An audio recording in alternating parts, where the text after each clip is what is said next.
Halo. Oke, sebentar. Saya setting record dulu biar nanti bisa di-share ke yang lain. Oke, Mbak Vira Yamin, Mbak Dewi, selamat bergabung. Ini saya random aja sih, tadi pengen tahu dari teman-teman di sini yang nyusun skripsi. Saya juga baru aja bimbingan sama anak-anak ya. Jadi saya pengen tahu permasalahan dan kendala-kendala apa yang dihadapin teman-teman semua. Sama nggak sih sebenarnya sama mahasiswa saya atau sama mahasiswa yang lainnya juga mengalami hal yang sama apa enggak gitu. Intinya itu. Tadi Mbak Dewi apa Mbak jurusan kamu sama judul skripsi kamu apa? Kalau judul saya, kan saya ambil itu ya Bapak, konsentrasi manajemen SMSDM. Nah, judul saya yang sudah di ACC itu pengaruh kepemimpinan dan lingkungan kerja terhadap loyalitas kinerja karyawan di karyawan koperasi di Fatahiyah, daerah Tasik. Oke, terus Mbak Vira? Ibu, maaf, aku baru semester 4. Niatnya mau menyimak aja, Bu. Kamu baru semester 4. Wah, keren sekali. Iya. Semester Mau 4. Oke, boleh. Semester 4 saya juga ngajar anak semester 4 itu ngajar apa ya? MSDM 2 kalau nggak salah. Mereka itu sudah saya ajarin bagaimana membuat hubungan variabel X terhadap Y gitu. Karena yang saya temukannya selama ini mahasiswa itu agak kesulitan menghubungkan variabel X terhadap Y. Artinya ngomongin dukungan penelitian gitu loh yang bisa membangun hipotesa. Terus Mbak Fatriani Suci, kamu semester berapa? Semester 4, Bu, sama. 4 juga. Paralel berapa kalian? Kenapa, Bu? Ada di paralel berapa?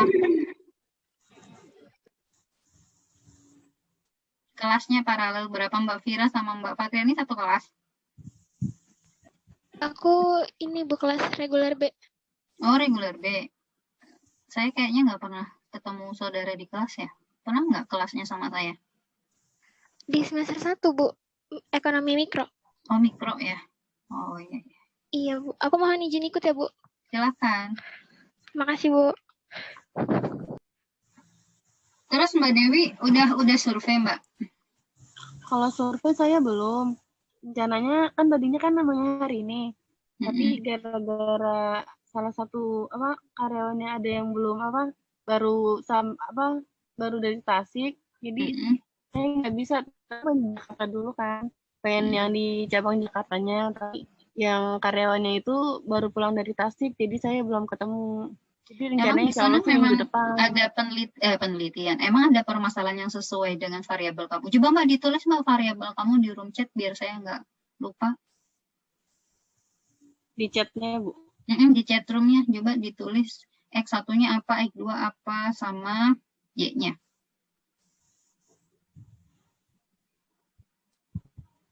Bentar Bu.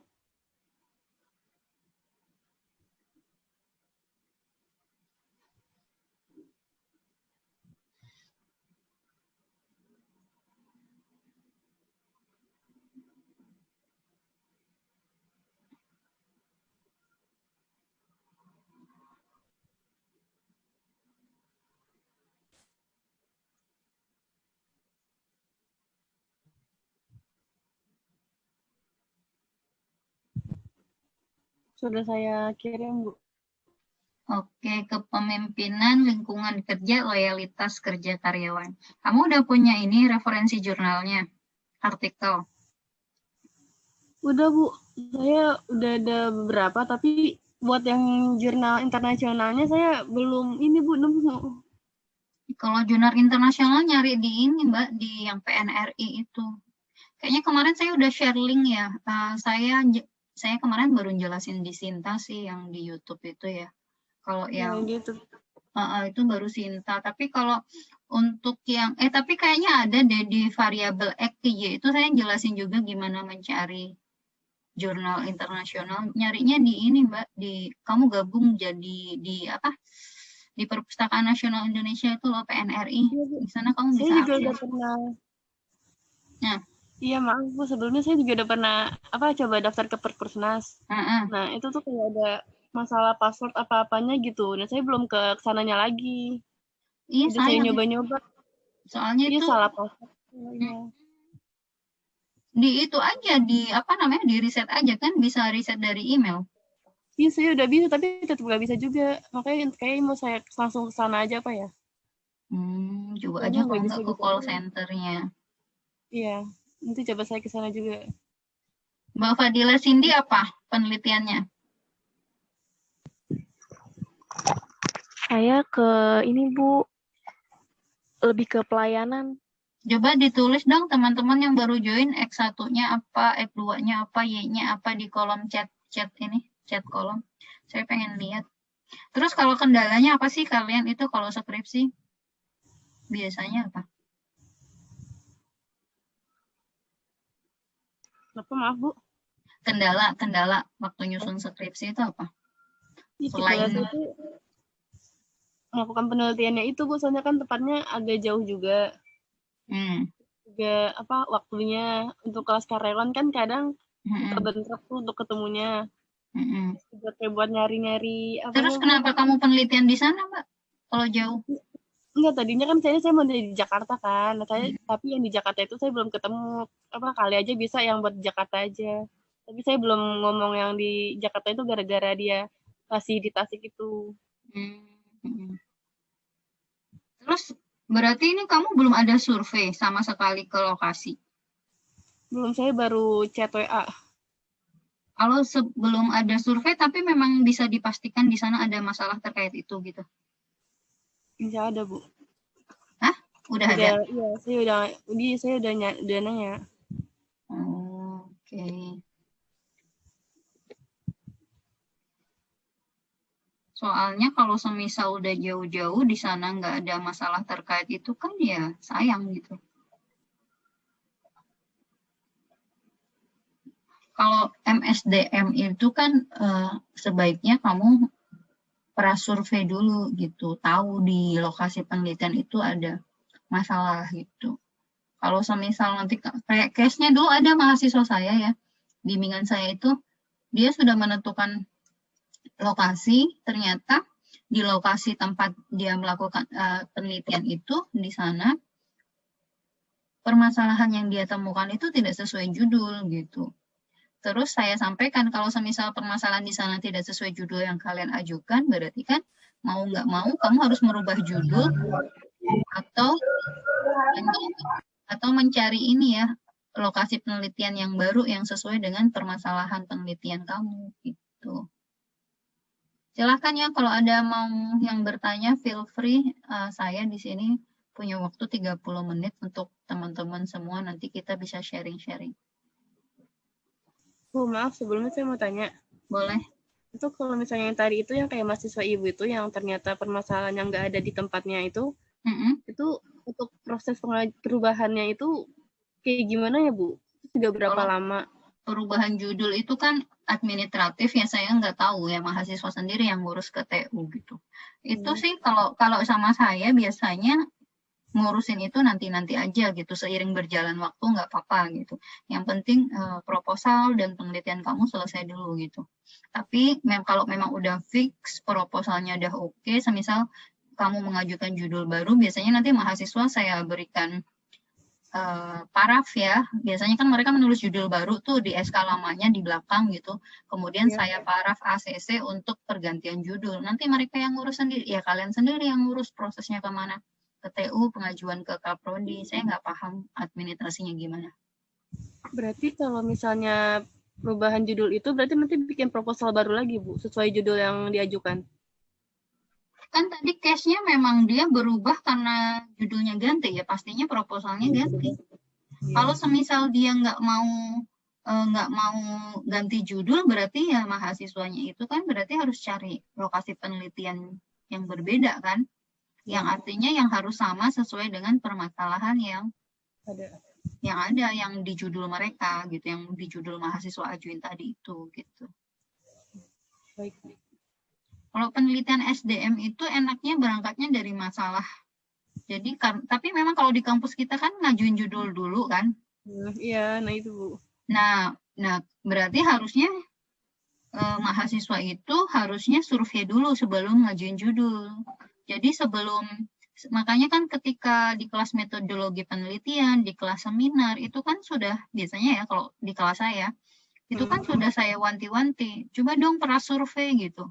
Dan biasanya mahasiswa kalau di kelas seminar manajemen itu juga biasanya saya suruh sudah survei dan membuat proposal kan. Nah, salah satu tujuannya itu biar kalian itu punya lokasi penelitian dulu yang memang di sana kamu bisa gali permasalahannya, kamu bisa gali informasi yang terkait dengan topik penelitian yang kamu minati di bidang, semisal kalau anak operasional ya anak operasional, anak SDM ya SDM gitu. Ya Bu, kalau misalnya untuk ganti tempat penelitian itu kan kalau misalnya proposalnya kan lebih banyak teori-teorinya kan tidak usah diganti ya Bu, soalnya judulnya sama. Kalau untuk tempatnya itu gimana Bu? Apa bisa langsung atau kalau judulnya berbeda otomatis teorinya beda dong Mbak. Kalau judulnya beda, kalau variabelnya beda berarti kan teorinya menyesuaikan judul baru. Ya tempat ganti semua. Bu yang ganti bukan judulnya. Kalau tempat judulnya sama, tempat penelitiannya yang beda mau ganti. Misalnya yang tadi itu kata mahasiswa Ibu kan ternyata di tempatnya itu nggak ada permasalahannya di situ. Jadi mahasiswanya mau ganti di tempat lain. Itu kalau kayak gitu gimana Bu?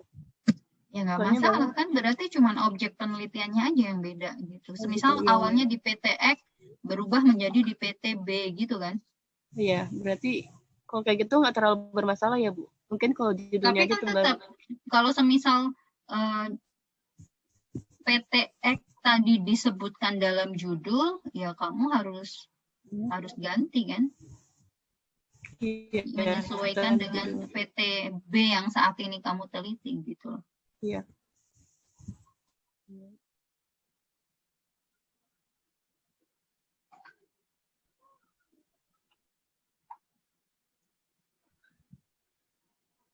Ada lagi yang mau ditanya? Saya cukup di situ Bu, kalau saya. Oke, silakan. Bu, saya mau tanya Bu. Boleh, silakan. Bu kan udah ngajuin judul nih Bu. Kan memang belum tentu di ACC. Tapi lebih baik kita sebenarnya punya data-datanya yang dibutuhin nggak sih? Lebih baik punya dulu gitu data-data memang yang harus kita butuhin ketika semisal itu bakalan nanti di ACC gitu Bu. Jadi sebelumnya kita udah data-data yang iya, bagusnya punya Mbak kalau memang udah. Jadi sebaiknya itu sebelum ngajuin judul itu memang kamu udah udah ngecek di objek penelitian kamu. Jadi ada masalah apa gitu. Kalau ngomongin masalah berarti kamu udah berupaya kan cari data gitu. Seenggaknya minimal interview, wawancara gitu. Karena kan semisal kamu mengajukan 3 judul nih. Nah, 3 judul itu kan belum tentu dari judul yang kamu ajukan itu yang udah ada datanya yang di ACC gitu. Nah, kendalanya sebenarnya mahasiswa di situ sih, karena prosesnya kan kalian di ACC-nya baik kaleb gitu ya. Kalau saya dulu mahasiswa, ketika saya jadi mahasiswa nyusun skripsi F1, yang meng-ACC judul saya itu dosen pembimbing. Jadi enaknya itu, semisal kita diskusi sama dosen pembimbing, udah survei bla bla bla gitu. Kalau semisal judul awal kita nggak di ACC dosen pembimbing ya ganti gitu. Gantinya nanti, SK-nya nanti ditetapkan setelah memang fix judul kita gitu. Gitu kalau saya. Kalau di kita kan enggak ya. Yang menentukan itu kaleb misal. Nah, tapi semisal dari kaleb di ACC ternyata ketemu dosen pembimbing nggak di ACC, kan mau nggak mau kamu ganti judul. Tapi sepertinya kayak seperti itu jarang sih kalau semisal kamu memang bisa membuktikan di lokasi penelitian itu benar-benar ada masalah penelitian, dan di lokasi penelitian itu memang ada temuan-temuan dan urgensi penelitian, itu biasanya nggak bakal ganti judul. case ganti judul itu kan biasanya kalau semisal kamu tidak bisa menemukan urgensi penelitian dari proposal yang kamu tuliskan, terus di di objek penelitian kamu juga nggak ada temuan permasalahan gitu loh yang sesuai dengan variabel kamu gitu, baru ganti judul.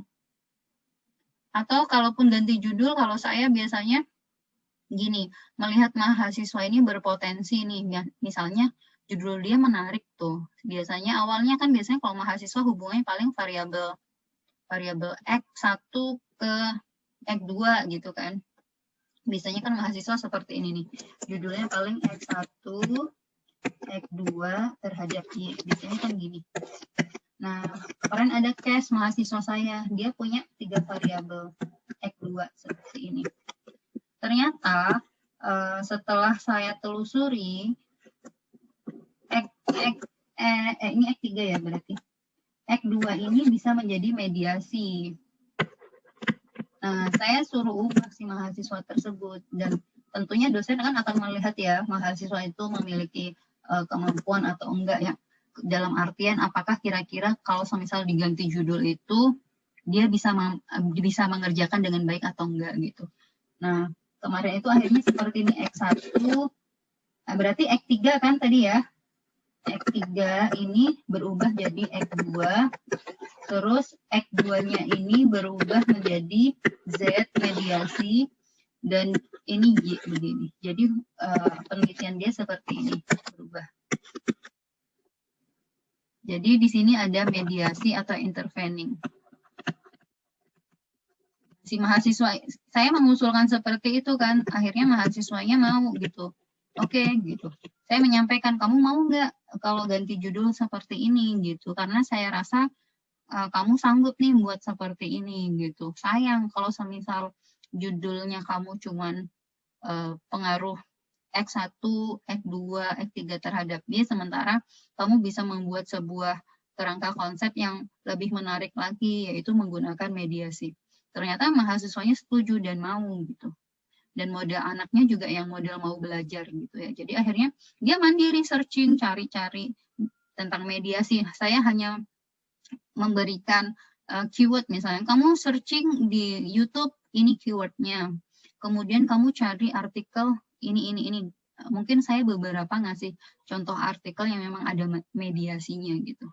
Terus akhirnya selesai gitu, dan sebentar lagi mau udah ujian ya gitu. Jadi tergantung sih bagaimana ya judul kamu itu diubah, atau karena tidak ada permasalahan di lokasi sehingga harus judul itu berubah, atau bisa jadi kamu judulnya terlalu biasa aja sementara kamu memiliki kompetensi yang lebih dari yang kamu perkirakan, sehingga dosen memberikan masukan-masukan. Tujuannya adalah biar mahasiswa tersebut bisa mencapai nilai A maksimal ya gitu. Kalau semisal modelnya seperti ini kan, masih agak jarang di lingkup mahasiswa S1 ya gitu.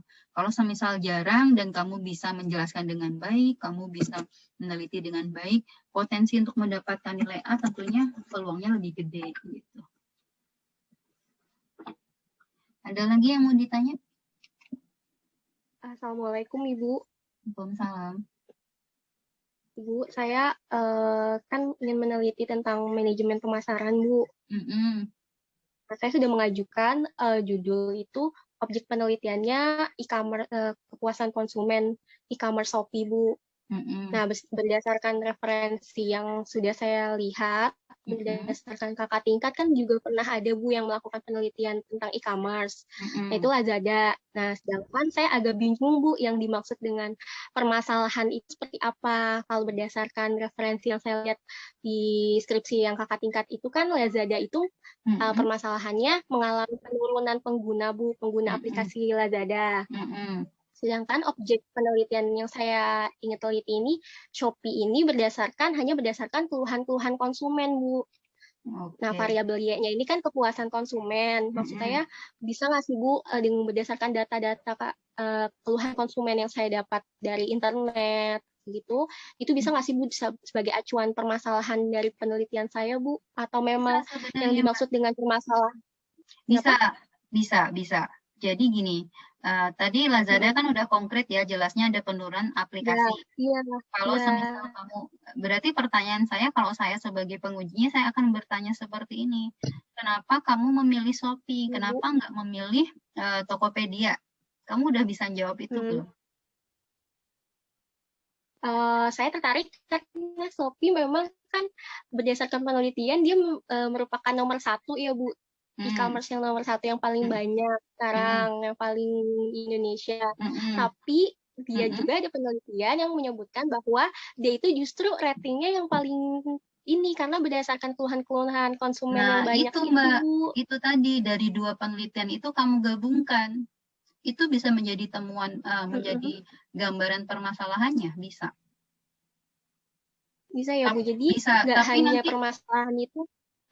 Bisa, tapi nanti kamu harus ini lagi, apa namanya, kamu harus tambahin data dari indeks kepuasan konsumen, kan ada tuh biasanya.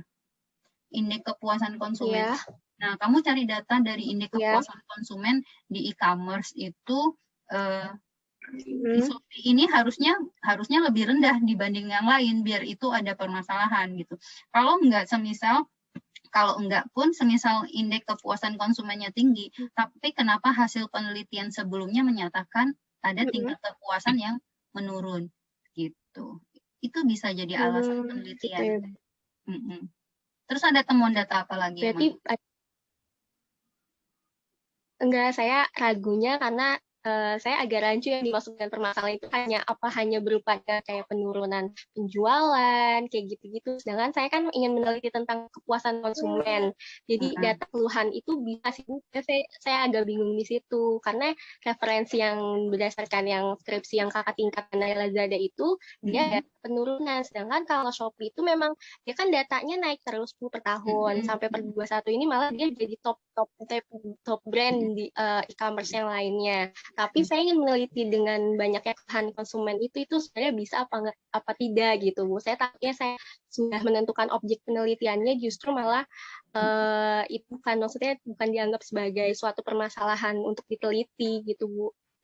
Tapi benar Mbak, jadi semisal dia kan yang tertinggi, berarti harus lihat dulu persentasenya, kamu harus bandingin semisal dari pesaing Shopee yang terbesar itu kan Tokopedia ya. Dari data. Iya, betul Bu, Tokopedia. Ya kan? Nah, itu kamu harus bandingin gini loh. Semisal kalau Shopee nih asumsinya ada 100 pelanggan. Sementara Tokopedia ada 70. Ya kan? Nah, kalau semisal dikatakan Shopee ini dikatakan ininya tinggi, semisal ada 5 tuh gitu. Sementara di Tokopedia juga 5. Tapi kan jumlah konsumennya kan beda tuh. Nah, kamu juga kamu harus melihat perbandingan dari mungkin dari persentase pengguna Shopee dan Tokopedia kaitannya sama kepuasan konsumen. Kalau kamu bisa nemu data itu lebih bagus. Tapi yang gampangnya sebenarnya kamu cari aja Mbak indeks kepuasan konsumen di e-commerce. Itu kayaknya ada deh. Oh iya Bu, baik Bu.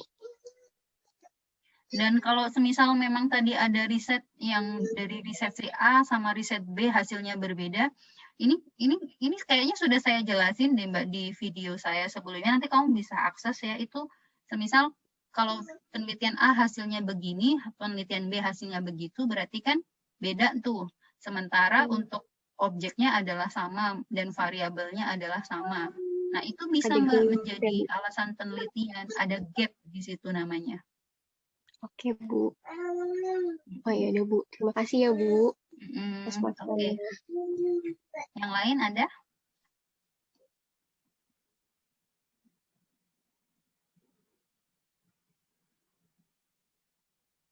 Silakan yang lain jika ada yang ingin ditanyakan. Untuk penjelasan yang tadi disampaikan Mbak Yulis Tianingsi ini, sebenarnya udah pernah saya bahas ya di channel YouTube saya itu untuk penjelasan bagaimana sih membuat latar belakang yang baik gitu. Tapi memang belum fokus ke latar belakang.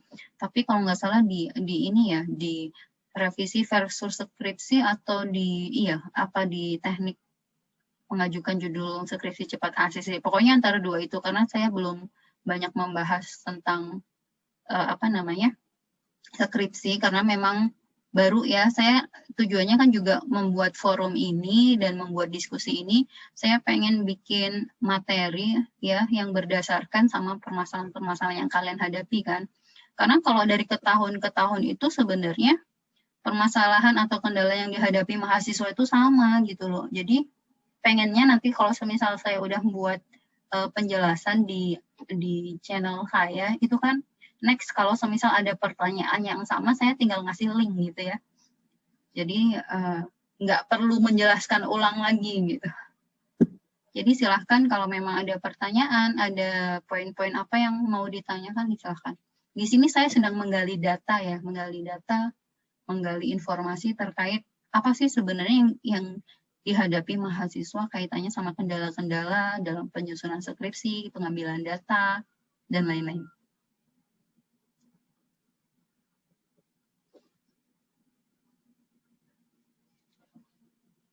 Ada yang ditanyakan lagi? Bu, maaf, saya mau nanya lagi. Boleh, silakan. Tadi kan kata Ibu kalau misalnya untuk konsentrasi MSDM itu lebih baik untuk melakukan dulu ke tempat lokasi penelitian. Iya. Nah, untuk kelas ini kan untuk kelas karyawan kan biasanya kan kalau misalnya survei itu kan dilakukan dengan cara magang dan langsung datang sana kan ya Bu. Nah, untuk kami yang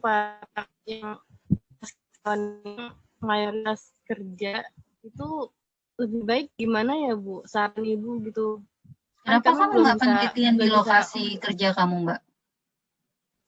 Masalahnya di tempat kerja saya itu sebenarnya tuh nggak boleh sambil kuliah gitu Bu. Jadi saya nggak bisa melakukan penelitian di tempat kerja saya. Nah, kebanyakan teman-teman saya juga kayak gitu di tempat kerja itu emang nggak boleh sambil kuliah karena mungkin nanti akan mengganggu pekerjaan mereka gitu. Oke, karena biasanya kalau anak MSDM yang udah kerja itu enaknya karena mereka memiliki objek penelitian gitu. Tapi sebenarnya kamu bisa sih Mbak anak MSDM itu penelitian semisal saya pernah melakukan penelitian di bank Jateng ya, Bank BPD Jateng. Itu saya tidak perlu melakukan riset ke bank tersebut, maksudnya dalam artian langsung mengambil data. Karena yang saya butuhkan adalah responden dari bank tersebut, yang artinya apa ya, karyawannya gitu. Terus bagaimana Bu menjelaskan tentang masalah penelitiannya?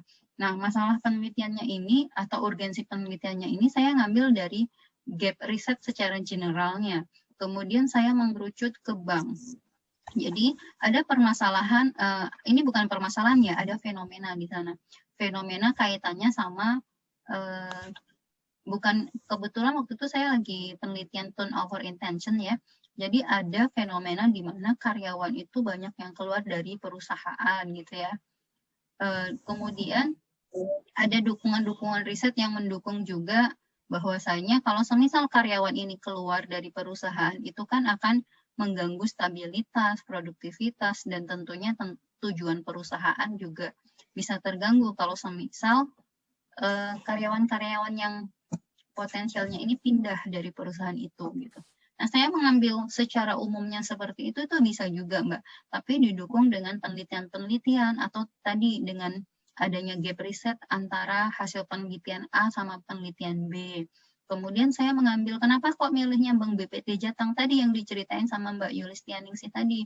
Karena ada alasan gitu. Shopee itu memiliki tingkat, apa tadi Mbak, penjualannya yang tinggi ya? Iya Bu, tiap tahunnya dia tinggi, tapi ada penelitian. Tapi keluhan juga tinggi. Reputasinya malah jelek. Nah, reputasinya paling jelek dibandingkan e-commerce yang lain. Nah, itu. Jadi ada poin-poin seperti itu, Mbak. Jadi nggak harus berdasarkan secara secara poin inti di perusahaan itu. Gitu. Semisal kamu mau penelitian di industri perbankan, bisa gitu. Tapi kamu harus cari dulu ada masalah apa di industri perbankan. Nah, nanti respondennya siapa? Ya karyawan-karyawan yang kerja di perbankan.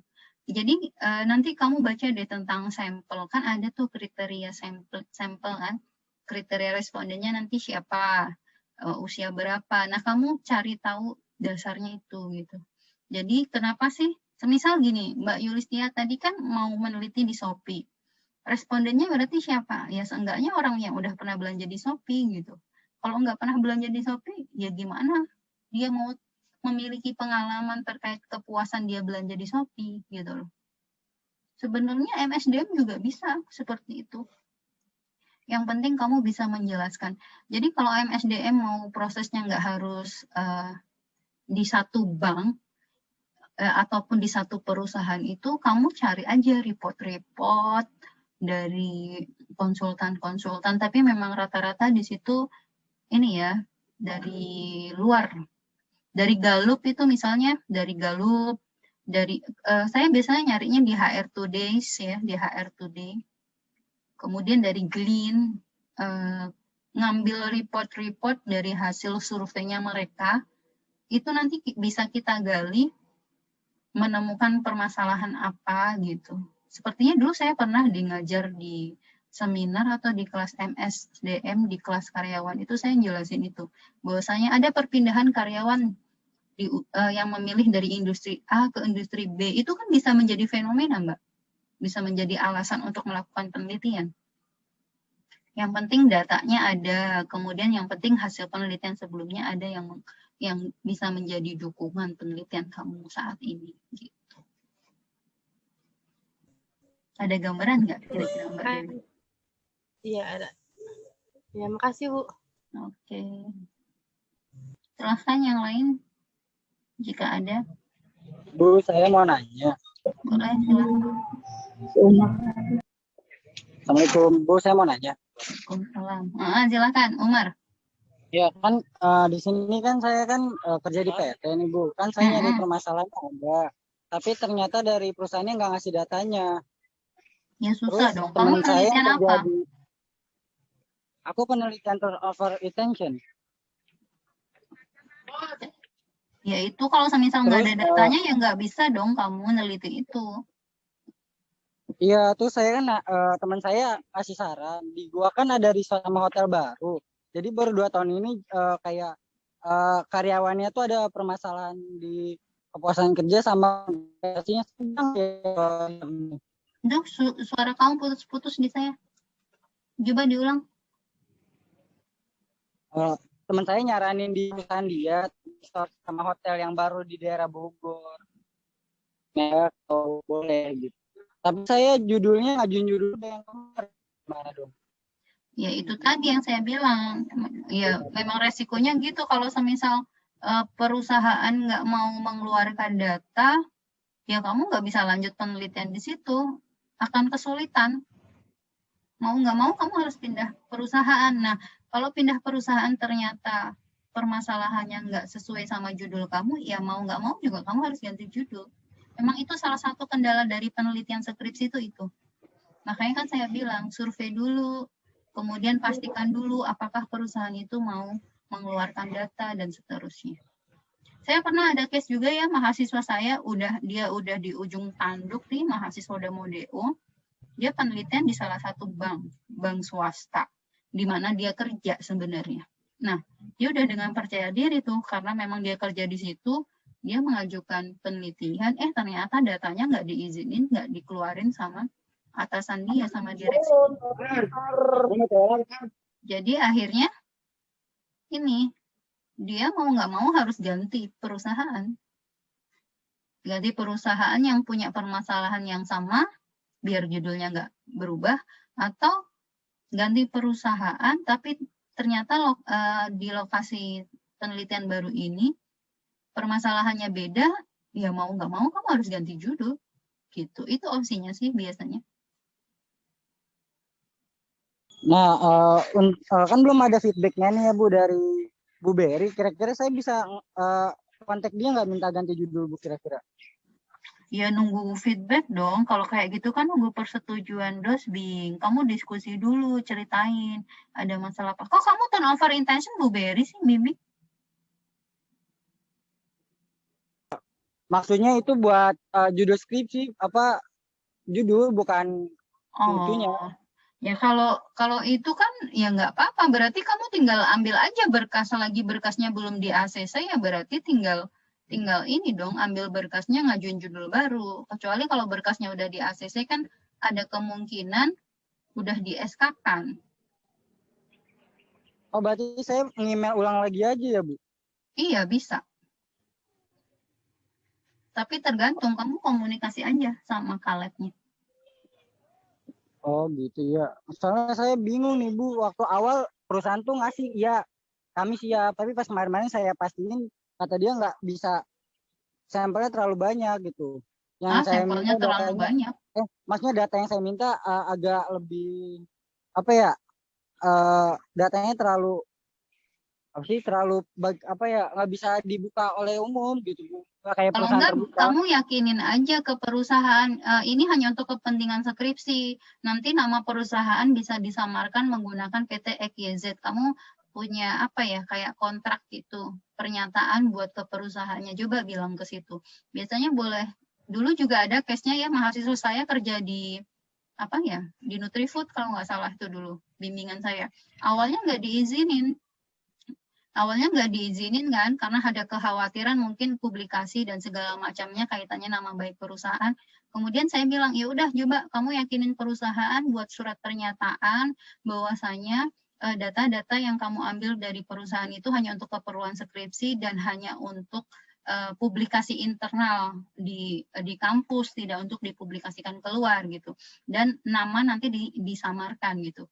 Akhirnya mahasiswa tersebut berhasil meyakinkan perusahaan tersebut ya, sampai akhirnya ketika udah selesai bimbingan, ini apa namanya sih perusahaan tersebut kan minta hasil skripsi mahasiswa itu gitu kan, dibaca-baca dan akhirnya justru perusahaan itu membolehkan, bahkan namanya digunakan di judul skripsinya juga tidak masalah. Bahkan sampai akhirnya sekarang saya sama mahasiswa saya itu melakukan penelitian lanjutan di perusahaan itu gitu. Dan mereka membolehkan datanya untuk diambil di jurnal saya. Jadi tinggal bagaimana kamu meyakinkan ke perusahaan aja, diupayakan dulu gitu. Yang penting memang ada perjanjian tertulis di sana. Itu caranya. Iya Bu, bisa dimengerti. Oke, ada lagi? 5 menit lagi sampai jam 5. Bu, saya mau tanya. Boleh, silakan. Saya kan penelitiannya tentang pemasaran ya Bu. Jadi saya lebih ke ini top brand gitu Bu, citra merek. Citra merek di Telkom Akses, produknya IndiHome. Nah, saya lihat datanya itu di top brand-nya itu dia selalu nomor 1. Tapi secara presentasi dia selalu turun Bu dari tahun 2018 sampai 2020. Apanya yang turun? Coba jelasin dulu X-nya apa, Y-nya apa biar saya nggak bingung. Citra mereknya Bu. Citra merek itu sebagai X. Terus Y-nya apa? Kalau Y-nya itu kepuasan konsumen. Kepuasan konsumen. Nah, kepuasan konsumen itu apa namanya Bu? Maaf Bu. Yang terus saya datanya juga ada yang beberapa keluhan-keluhan gitu Bu, baik dari sosial media ataupun juga langsung ke customer service-nya. Nah, kalau bisa nanti ini Mbak Fadila, kamu harus bisa dapat data dari customer service tentang kepuasan konsumennya. Berarti kalau ada batas toleransi tuh, berapa banyak konsumen maksimal untuk menghubungi CS itu kan, itu berapa toleransinya. Kalau semisal batas ambangnya semisal per bulan itu maksimal 50 ya, ternyata yang komplain itu lebih dari 50. Nah, berarti itu bisa menjadi standar bahwasanya memang ada permasalahan. Kalau kepuasan konsumen itu adalah Y, kamu cari permasalahan Y-nya dulu, Mbak. Baru nanti kamu mencari si X-nya itu yang diduga punya pengaruh terhadap kepuasan konsumen. Karena kalau ngomongin apa namanya penelitian, itu kamunya harusnya berfokusnya dulu di ini, Y-nya dulu. Di Y ya, berfokus di Y. Baru nanti kamu bercerita tentang X-nya. Jadi kan modelnya begini. Ini ya tadi ya. Nah, modelnya ini. Jadi cari dulu permasalahan Y-nya apa. Gitu. Ini dicari dulu nih. Kan modelnya harusnya begini. Ini Y kan, masalahnya apa? Nah, datanya bagaimana? Dan pertanyaan selanjutnya kan, kenapa ada masalah? Nah, kamu harus cari tahu ini. Nah, ternyata masalah ini, siapa penyebabnya? Oh, ternyata si X1. Nah, X1 ini, kenapa menyebabkan permasalahan di Y? Nah, kamu cari teoritisnya. Makanya saya bilang X terhadap Y ini. Hubungan teoritisnya. Tapi kalau mau bercerita tentang permasalahan, harusnya kamu berangkatnya dari ini, Mbak. Dari apa namanya? Dari si Y-nya dulu. Iya, betul. Sebentar, ini kok nggak bisa dihapus sih? Gimana? Bisa dipahami nggak? Iya bisa Bu. Jadi cari masalahnya dulu. Kalau masalahnya kan itu berupa komplainan sama top brand-nya itu yang turun presentasinya yang turun. Terus kalau tapi misalkan, kan kalau top brand kan berarti citra merek, itu berarti masalah X, Mbak, beda. Kalau kamu lagi cerita Y, kamu cari permasalahan kepuasan konsumen dulu, indikatornya apa aja. Indikator dari kepuasan konsumen itu cari teoritisnya tuh indikatornya. Misalnya apa indikator kepuasan konsumen? Kenapa Bu? Indikator dari kepuasan konsumen tuh apa aja?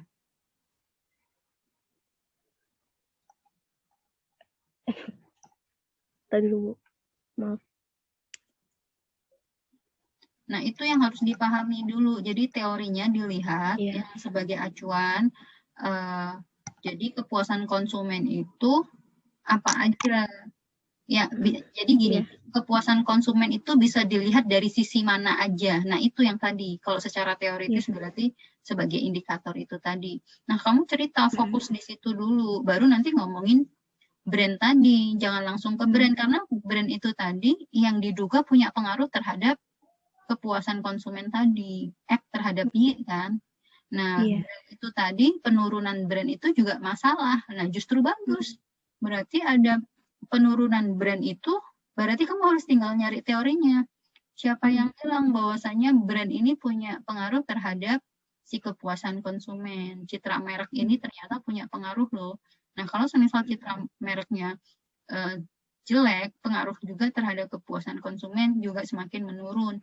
Atau bagaimana secara teoritisnya. Nah, itu yang perlu kamu pahami dulu sebagai dasar menyusun latar belakang.